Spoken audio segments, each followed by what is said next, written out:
Good morning, good morning, good morning. Carol Davis here with a spot of sunshine just for you. So, how's everybody?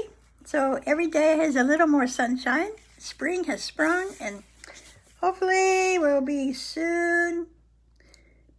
We should have a contest. When we'll be back to normal? I think by the fall, but I'm going to hope for the summer. You never know. My life's good. I hope your life's getting better. I'm getting braver. Where I live, more things are open. I've had both my vaccinations, so you're safe. Anyway, what are we reading? Right now we're on Change This Change, and yesterday we finished up with the attic. I love the attic. Tell me what you think of the attic. You know, where all your subconscious, where everything's hidden. Trying to sort through that. That's what inventory is about. So today we're talking about, I may have read this yesterday and I apologize if I did, but it's short. The cycles of life. The amount of time it takes to sort through all that junk stored in the attic depends a bit on where we are in the circle of our lives. And the circle is child, teen, young, mid-adult, elderly, death. So it's really about our age. Regardless of our place on the life cycle, we begin the healing process by writing down the name of the person, place, or thing we first came across in the attic. Chronological order is of no significance. Now, what we're talking about is the people, places, and things that bothered us. We might have resentments, or we might just be irritated, or just ignore them because we just can't go there. Those are the big, huge trunks with the rusty locks on them in the back of the attic. I want to say a little bit more about why we need to spend time in the attic or in our subconscious. When we are there, we sort through every single thing we see and we carefully delve into each one. We assess each discovery for its value or contribution to our lives, and if there is none, toss it. There's a very important reason to be on this reconnaissance. A reconnaissance is a mission to obtain information by visual observation or other detection methods about the activities and resources of an enemy or potential enemy. See, the enemy or potential enemy lives within us. As you may have heard, we are our own worst enemies. To deal with our baggage, we need to know what's going on through the screening. Baggage screening? Yeah. So, yeah, my mind is my worst enemy. My mind's always trying to get me, and sometimes I catch it trying to chew itself up. Oh, what's that about? So what's baggage screening? You know, like at the airport, we can do that with our subconscious. Can you believe it? Like, look, here's baggage screening. So the entire process of finding where in the attic or in the subconscious is something, this information is stored, takes place in a nanosecond. The process is not unlike the baggage screening that takes place in airports, only the airport's a little slower. All vehicles of communication, listening, talking, observing, reading, body language, go through the scanners. All the old ideas we have been carrying around, all the instructions and directions we've added to the old ideas, all of it informs our actions and reactions. Now that we know why we must look at our baggage, let's talk about how we clean out the attic. Now, see, we think, oh no, I've cleaned up the past, I've done inventories, I've uncovered, discovered, discarded, blah, blah.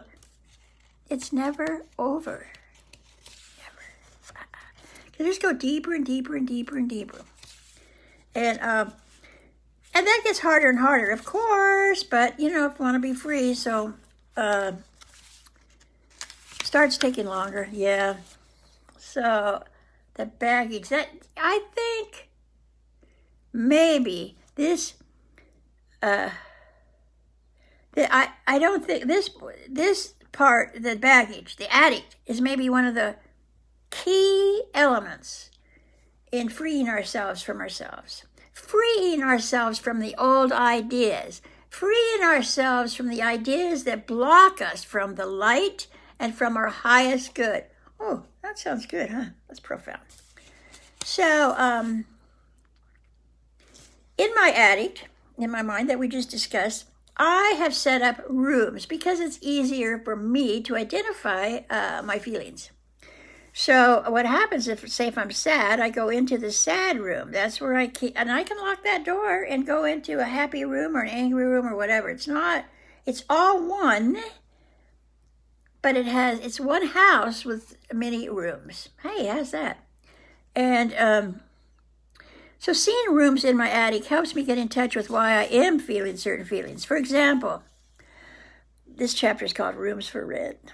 I was watching a movie that had nothing to do with death or sickness. Nothing.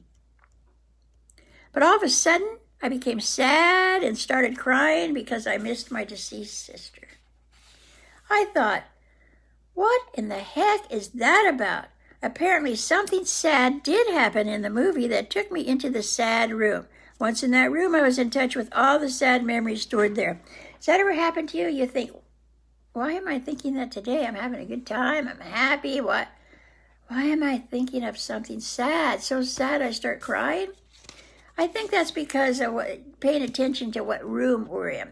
So if I find myself in the sad room, I move on. The rooms in my attic do not differentiate between minor and major events. This can be problematic, especially in the angry room. Have you ever felt intense anger or even rage for no apparent reason? Everything seems to be okay in your life. Nothing major is going on, but suddenly you are lashing out at someone. For me, the smallest annoyance would take me to the angry room, and there I was exposed to all the perceived wrongs done to me since forever. Having this knowledge of stored past issues helped me move into and deal with the reality of the present, and most often my anger once subsided. Sometimes, however, I need to do some writing to find out where the feeling was coming from. Whenever I write about my feelings, I discover something new about me that helps me be a better person. So, tomorrow is we're going to start on, I'm going to talk to you about the magic trick. Look, the magic trick. So this whole process, the whole book and everything I ever talk about is about the journey from the darkness into the light. The discovery process. The discovery process is so awesome because when the more darkness, every time I open a door of darkness, I let in more light. And so join me on the journeys. We continue tomorrow at 10 a.m. Pacific time. Now, if you missed this, part of this, or you can tell your friends, or you can anytime go to Changeless Change YouTube. My YouTube channel is Changeless Change. And there you'll find 182 of these. Find them all. Go once a week and read them all because they're only 7 minutes. So thank you. Blessings to you. Have a wonderful